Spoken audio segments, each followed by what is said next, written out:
दोस्तों, भोजपुर पुलिस कहती है कि भरत तिवारी का मानसिक स्थिति ठीक नहीं था। वो युवा मानसिक रूप से बीमार था। तो यहाँ पे प्रशासन की जिम्मेदारी क्या बनती थी दोस्तों, कि उस युवा को एक अच्छे अस्पताल में ले जाकर उसका इलाज करवाना, उसके बाद उससे वापस लाना, कि फिर डायरेक्ट उसका इनकाउंटर करके उसका हत्या कर देना।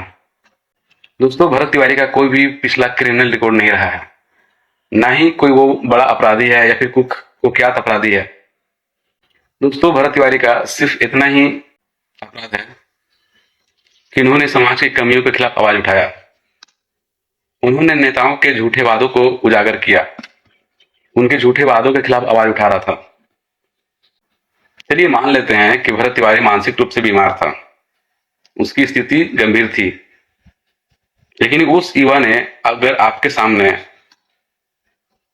सरेंडर करता है, आत्मसमर्पण कर देता है, अपनी पिस्टल आपके सामने रख देता है, तब उस पर गोलियां क्यों चलाई गई? क्या हमारी कानून, हमारी आईपीसी और हमारी सीपीआरपीसी की धारा यही सिखाती है कि कोई युवा बीमार स्थिति में है तो उस पर गोलियां चला दिया जाए, उसका एनकाउंटर कर दिया जाए? दोस्तों, भरत तिवारी अपने लिए नहीं, अपने समाज के लिए, अपने हित के लिए, अपने देश के लिए आवाज उठा रहा था। तीसरे, वो अपराधी कैसे हो गया? दोस्तों, बिहार पुलिस को कोई हक नहीं था कि उनका एनकाउंटर कर दे, क्योंकि सजा देने का हक सिर्फ अदालत को होता है, जज को होता है, न कि बिहार पुलिस को। आज एक मां ने अपना बेटा खो दिया, आज उस गांव ने एक क्रांतिकारी युवा भरत तिवारी को खो दिया।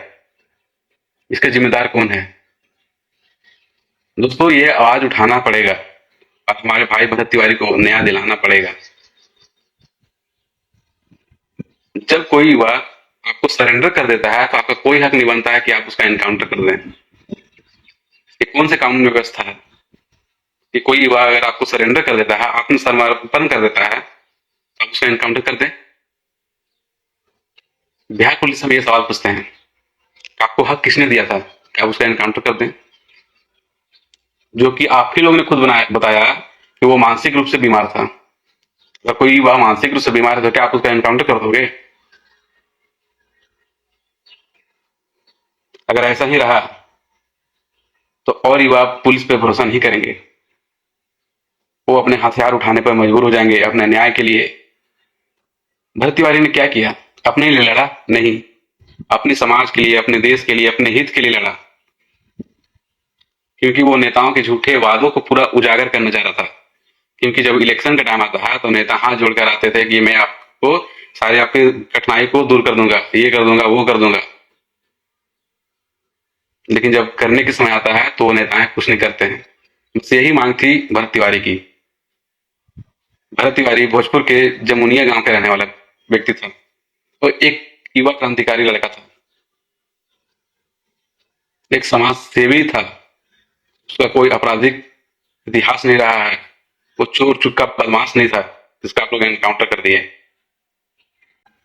ये जनता चुप नहीं रहेगी, भरत तिवारी को न्याय मिलना चाहिए। दोस्तों, इस वीडियो को ज्यादा से ज्यादा लोगों तक शेयर करिए ताकि भरत तिवारी और उनके माँ और पिताजी को न्याय मिल सके, सच्चाई की जीत हो या एनकाउंटर करने वाले की जीत ना हो। जय हिंद, जय भारत।